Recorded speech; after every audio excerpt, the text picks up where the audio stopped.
I used to hate BL. Don't start calling me names and homophobic, hear me out first.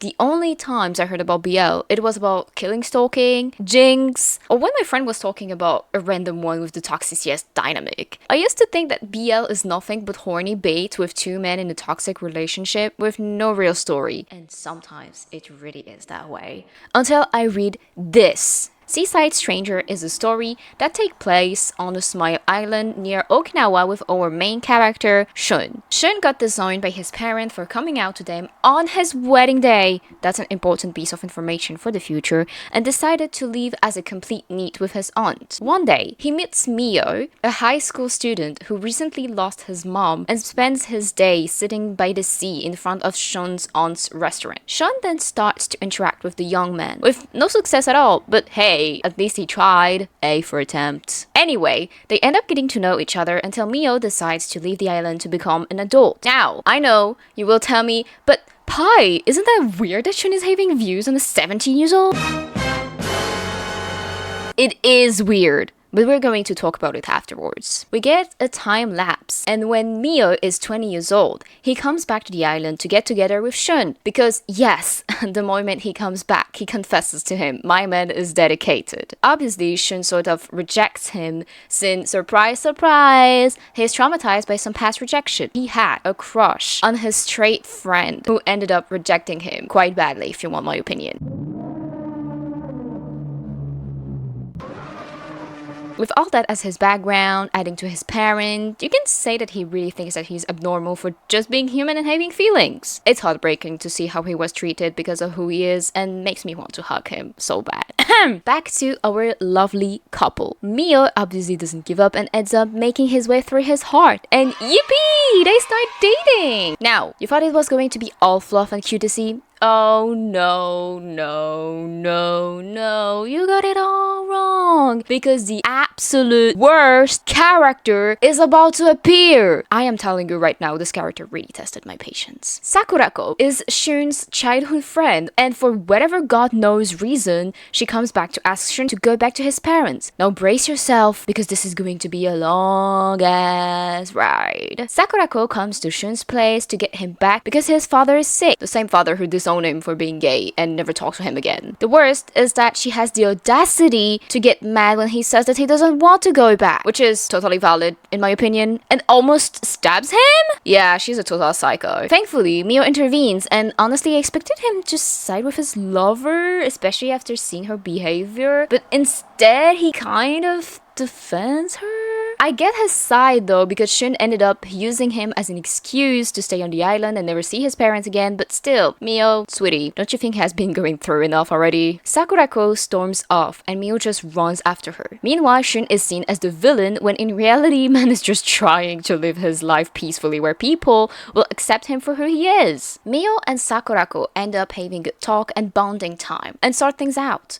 I don't even know where he talked to her, honestly. Once back home, Mio and Shun patch things up, and yippee, our favorite couple is back together. Now, I want to talk about Sakurako's behavior because I felt like the author tried to paint her as a good person because she cares for Shun and doesn't want him to have any regrets. But babe, you're not even from his family and you didn't even accept his sexuality. Why are you trying to play the hero when in reality you're nothing but a childish, irresponsible, egoistical, obsessive, and intrusive adult? She represents everything wrong with trying to force someone back into a toxic relationship with their family. She thinks she is acting out of care, but her refusal to respect Shun's boundaries and the way she manipulates him into revisiting painful memories make her hard to root for. Little bonus, she had the audacity to ask him to kiss her so she can give up in front of his lover. Mio ends up kissing her because he thought that Shun was going to do it. Absolutely despicable! With all the drama aside, let's refocus on the real couple of the story, Mio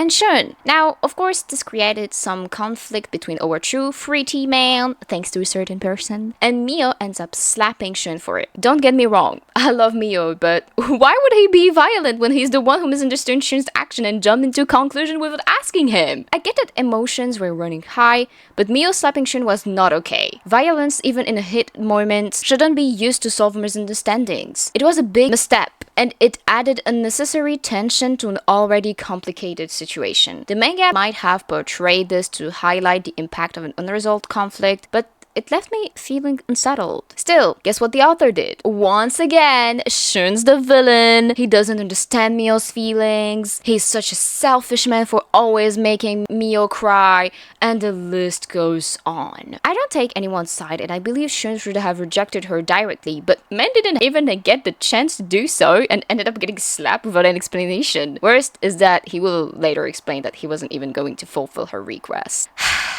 Anyway, they end up talking things out and have some steamy, hot bonding time together.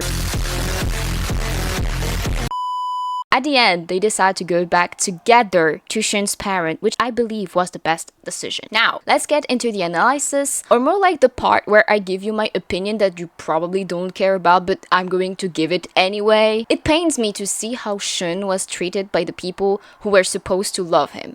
His trauma, from rejection to being disowned, creates so many emotional layers that affect how he interacts with Mio and the world around him. That pain and isolation really stuck with me as I read.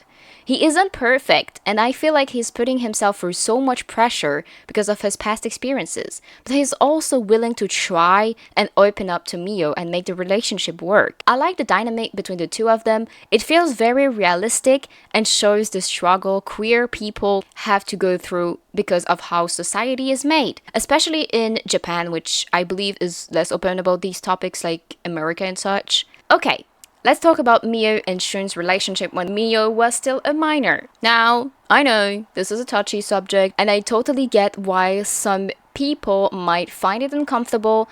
It's an age gap situation that can raise valid concerns about maturity, consent, and power dynamic. The manga doesn't shy away from this discomfort, and I think it's good that Shun doesn't act on his feeling at that time. However, the story could have done more to address how to handle this in a way that doesn't feel like it's a walking fine line between romantic and predatory. Personally, I do feel uncomfortable with Shun having feeling for someone so much younger when Mio was still a minor. It's a complicated issue, and while Shun doesn't act on his feeling at the time, thankfully, it's still a part of the story that definitely left me questioning how it should be handled. And I'm not saying it's okay, but it's definitely an element that's hard to ignore. However, what's important is that when Mio turns 20, he comes back to the island and actively pursues Shun. At this point, Mio is an adult and the power dynamics shift. I think this is a crucial moment because it emphasized that both characters are now on equal footing, and the relationship can be fully realized in a healthier, more mature way. It's not about the past, but rather how they both grow into their feelings and into themselves.